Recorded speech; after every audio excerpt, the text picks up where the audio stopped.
Christine for bringing us this film, which was very, very unique. When I first saw it, I'm going to give you one of these so you can share it. It was very unique, and I felt, oh my God, we need to show this. This is a film that the world has to see, because it's a story that you don't come across every day. And, you know, we keep inventing handicaps for ourselves in our lives, and we complicate our own existences. And then you see this and you go, wow, wait a minute, you know, it's inspiring, it's positive, it offers positive solutions to life, and then you become educated about what's happening around you and enlightened. So thank you so much for bringing us this. And also, for the interrelationship, of course, between the films was obvious. And Job also for bringing us your film. Maybe I should ask the first question and ask it to Christine in this case. How did you get inspired to do this film? What's the story behind it? How did you find the subject and get into it? That's always the first question that I'm asked is, you know, how did you find out about blind sailing? And it really goes back to Betsy Allison. Betsy Allison is a tireless proponent of inclusive sailing, and she brought a slide presentation to a collegiate women's nationals that my daughter was in.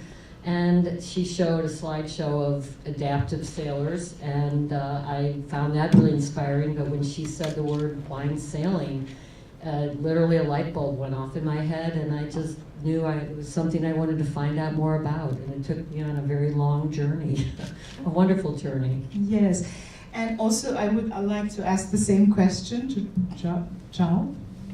Job. Yes, well, the inspiration behind the film, and how did you get involved? Well, for me, I'm the Chief Executive Officer of the Himalayan Cataract Project, and so most of my day is spent focused on training surgeons, finding the resources to provide the care, as the piece showed. The very short part of it was focused on the operating theater. Imagine getting the supplies from either within country or out of country, getting the microscopes, etc. So the opportunity to make a film, which a friend of our founder, who's a climber, made all his films in his life about incredible climbing, very complicated films, of course, but about adrenaline, etc. Wanted to participate, and he really wanted to focus on the patients, and before, during, and after.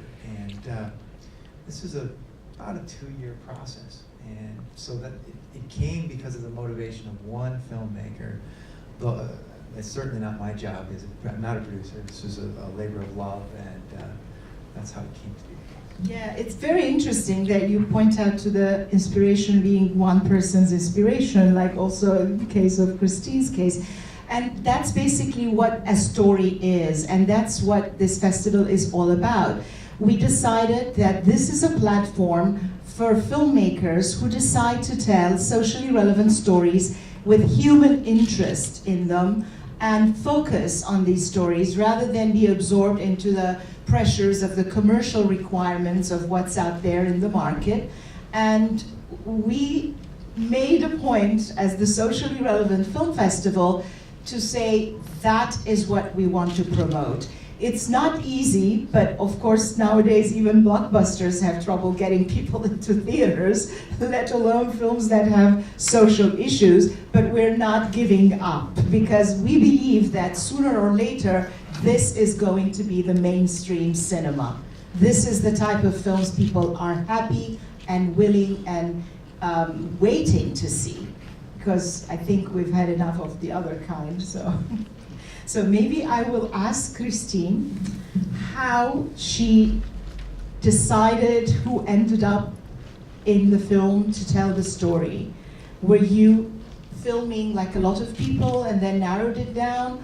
or did you initially decide who were your protagonists to tell this story? Well, Arthur O'Neill, when I was directed to, that he was really the kind of the key person in this sport, organizing, he immediately told me about Matt. And Matt was someone that really had been sailing the longest. And I just basically showed up with a camera and started filming and met different people. And I was following some different people and then kind of branched out into meeting Nancy and Phil and Inky. And they were so charismatic. They just were fun and interesting and smart. And they had the right kind of energy to be characters. Maybe we should ask Matt about his feelings about being in this film and what it brought him, because it's also from the sailing point of view, maybe both, the sailing and the film. Well, the sailing, I would have done that anyway. But the filming I thought was great because it was important to show the public at large our abilities in spite of disability. Basically, especially when you look at the fact that for blind folks between the ages of 18 and 64, the unemployment rate is 75%. And you know, and the other part of it was that I was fortunate to be one of the 25%ers who are working. But the drive and determination it takes to make that happen is huge. But that came from having been competitive since I was 14. You know, sport, it's amazing how much carryover there is from sport, whether it be track and field, wrestling, sailing, skiing, those things. You know, as a kid, you don't realize it then. But as you grow older and run into a lot of tough straits, you understand what it means to never give up. You understand what drive is all about. You understand what determination is all about. And yeah, you get a little ticked off when people say, we can't hire you because you're blind. You know that they don't say it, but you develop some pretty damn good gut instincts about it. And it's like, okay, I'm just gonna try a little bit harder. And I'm gonna get a little bit tougher. And it requires, you know, there's carryover between sport and work and personal life. And the part of sport that I take away to apply to the rest of my life is it makes you tougher, it makes you stronger, and it makes you, I don't believe in can't. An outward bound instructor once told us, can't is not an option. Can't doesn't exist. You know, a lot of these can't things are perceptual. They're not real. So when I look at what I do, as a sailor, and as a, well, when I was working, I look at it as it can be done, it has to be done, it's important that it be done, and I sail not just because it's a lot of fun, which it certainly is. The predatory instincts kick in when you're racing, right? But not only that, it is very important. I see myself as an educator without knocking them over the head with a sledgehammer and saying, yeah, we can do this even though we're disabled or we have a disability. And I look at myself as a person who happens to be blind, not a blind person. And that distinction matters a lot. I like that. It's the person is first. And we should all start thinking about ourselves like that, regardless of whether we are blind or seeing. Because a lot of times, as I was saying earlier, we create our own problems, we create our own obstacles, and a lot has to do about whether the glass is half full or half empty, and how we look at things, and how we promote the situation. And do we give up or do we not give up? Or what does it mean? Where do you draw the line? And, you know, it's really inspirational. Yeah, Cheree.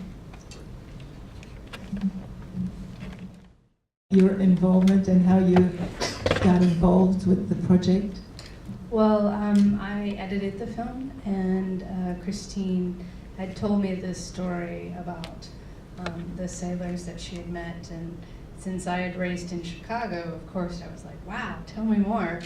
And then she started talking about the program and the things they were taking on. So what we thought for this story was really important is how much they started growing on the sailboat, and able to push forward for themselves. Like Philip was talking about building the program and really having more of an active part in it, so that's more of their initiative and getting out on the water. And I just thought that was really, lovely to watch sailboats, but lovely to watch these people come together and trying to make something for themselves and have their own space. So I'm really glad that Matt participated and Christine found them. It was a great ride.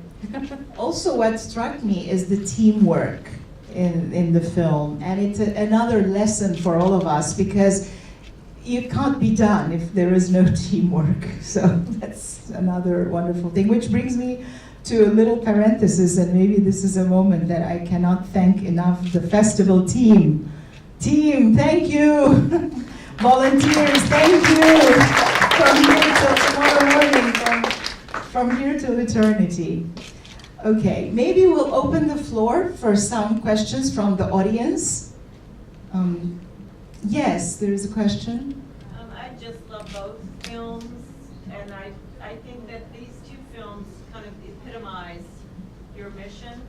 I just love them both, and I think they're both about joy.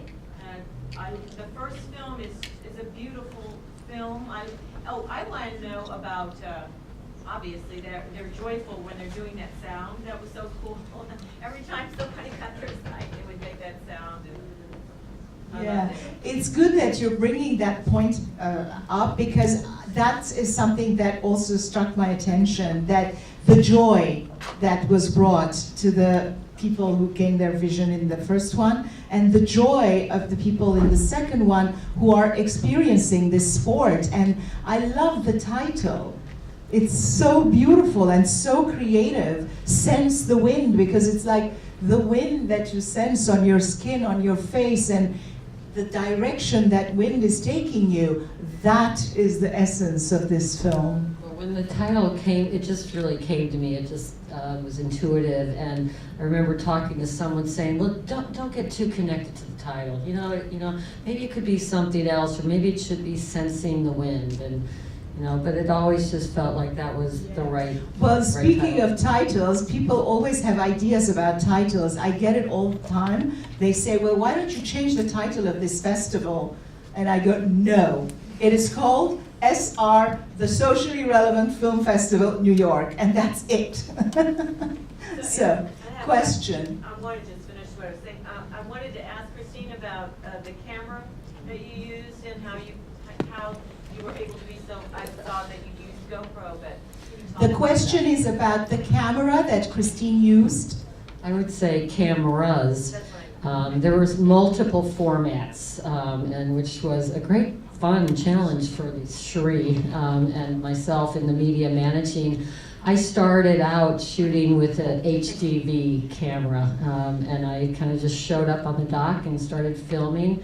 And then along the way, I fundraised and was able to hire better and better crew. And in the film, was able to hire 3 of the top marine cinematographers in the world. And they had very specialized equipment. They were sailors. They had a really deep skill set.